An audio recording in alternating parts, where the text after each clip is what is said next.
the first Divine Orb. Oh my god, it happened. Oh, finally, the curse is over. Okay, we got this, we got this. Lab traps disabled, 50% reduced damage taken from traps and speed shrine. Okay, this is it. First try lab. Big burst. I have no fucking idea where this attack is going, but we did it! Run, run, run, run, run! Ah, first try, dude. Hey guys, and welcome to a new video. Today, recap of day number 2 of the Crucible League, and yeah, second day, second build, I would say. So yeah, I decided to level up a new character today after I've been like completely, I don't want to say any bad words here, but I tried to get the Rage Vortex Berserk into the high tier maps. I did had a decent start. I was like finishing all the yellow tier maps. I even did my first tier 16 map, so I got my favorite map slot, my first one activated. So I was like pushing towards like tier 12 maps and stuff like that, right?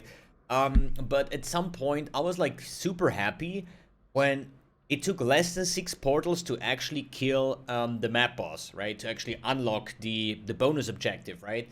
And this combined with a lot of other things, for example, that GGG has still not fixed the visual bug of Rage Vortex, and somebody actually told me today that for him it feels like that Rage Vortex is sometimes not even hitting. And I kind of had like the same kind of like, this might be just like some weird fantasies or something like that. But today I actually have some statistics to cover that one up. So at some point I was like so demotivated to play Rage Vortex because of a lack of damage, kind of a lack of survivability, and just the overall missing visuals. I don't even see where my Rage Vortex is, how big it is and stuff like that. So I decided to do the next best thing and make a build with the exact same gear of the Rage Vortex Berserk to not have a complete item wipe, right? So basically here we are now on the planned second build for me, which is the Shockwave Cyclone Slayer.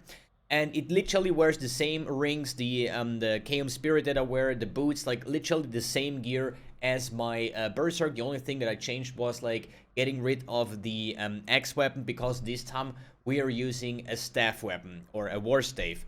Reason for that is because of the Shockwave support that is only usable with maces, scepters, and staves. Okay, so no axes, no swords, so that's why I had to get rid of the weapon. Otherwise, I would still use the Ultimate Horse weapon because I think it is pretty good.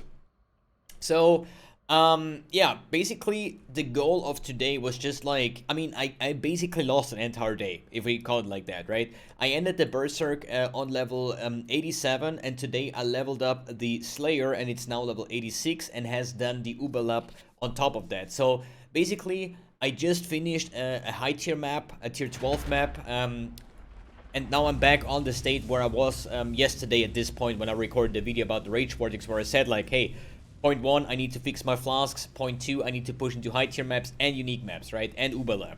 So the Uberlap has been done on the Slayer, and the unique maps has been done as well. So literally I lost an entire day by revamping that, but for me, I'm still happy that I made the decision and swapped to this build. It's super basic build, right? We did have a, like, I do have a, wait, where is the quality missing?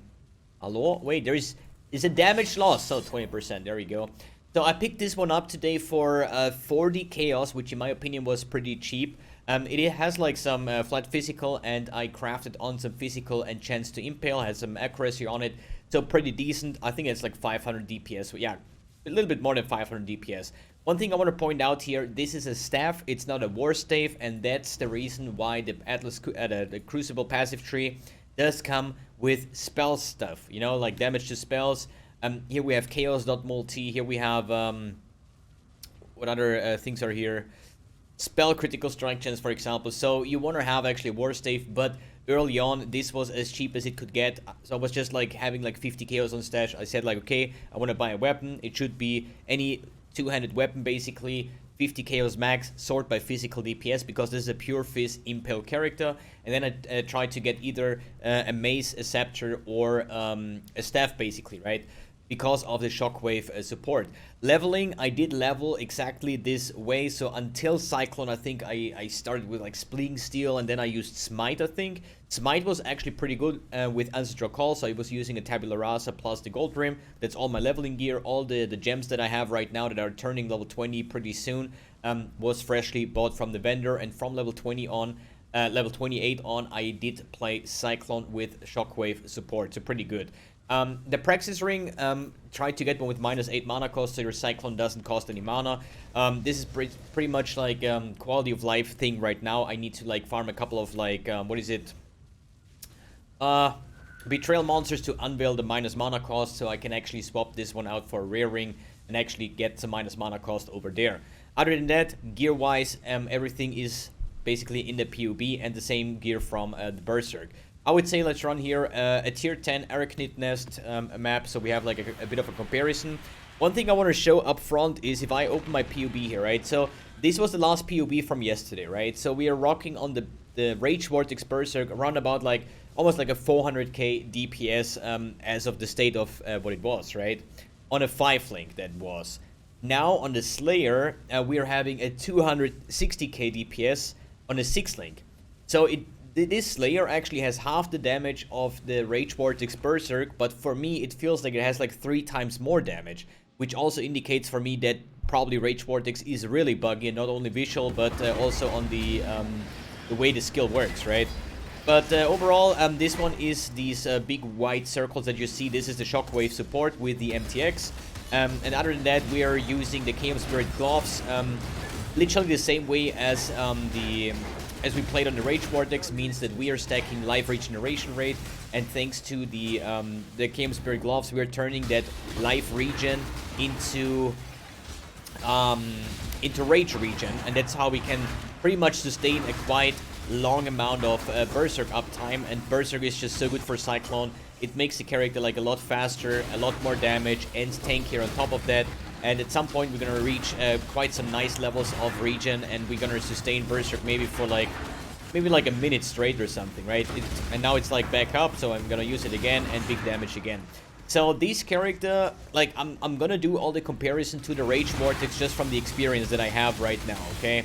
So it feels like, for me, this character is tankier, has more damage, more speed, better clear speed, and yeah, I'm like kinda super happy that I made the decision to just screw it for now until like GGG fixes it, and then we can take a look again.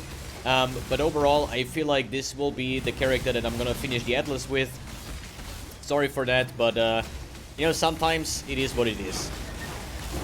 So here we have some strong boxes, some SS's. I mean, SS monsters still like 2 Exalted Orbs. You guys know that Exalted Orbs and Divine Orbs have the same drop chance, right? So technically, this could have been 2 Divine Orbs. But yeah, me with my RNG, although I did actually find my first Divine Orb today, so pretty happy about that. Took a while, took 2 characters to level 80 plus to actually find one. But how would you say it can only get better from this point on, right? And big copium.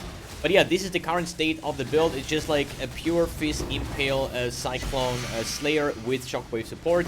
And that's pretty much it. You know, it's nothing crazy like no special things built in just yet. But based on like pricing of the league, it's kind of a bit weird, honestly, because the items are just all over the place, super expensive, as if everybody would find 10 divines every single day. For some people this might be the case, sadly not for me, but I'm talking like every single upgrade. We're still on day 2 or starting day 3 now, and every single cluster jewel that you want to get for something like a melee build, which I think is not really meta at all on league start, 3 divines. A Death Rush ring, 2 divines, you know. Any kind of like item that you think about getting is most likely going to be 3-4 divines. So this is going to be a bit rough, but I don't see any problem pushing or finishing the Atlas tomorrow, and then actually start with the first farming strategy to get the divines rolling, to get the upgrades rolling, and then develop the character as we go, because I still want to kind of get a weapon with these like Cyclone, what is it? Cyclone direction or knockback is reversed.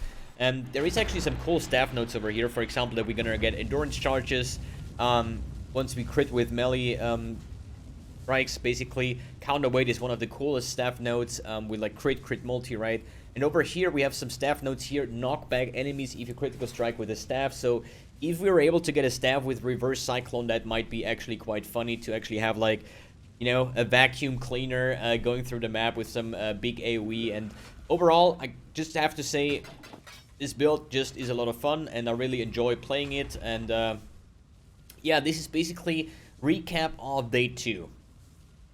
Hopefully more or better progress tomorrow and sticking with the build. So yeah, that's pretty much it. Alright guys, thanks for tuning in, thanks for watching, and see you in the next.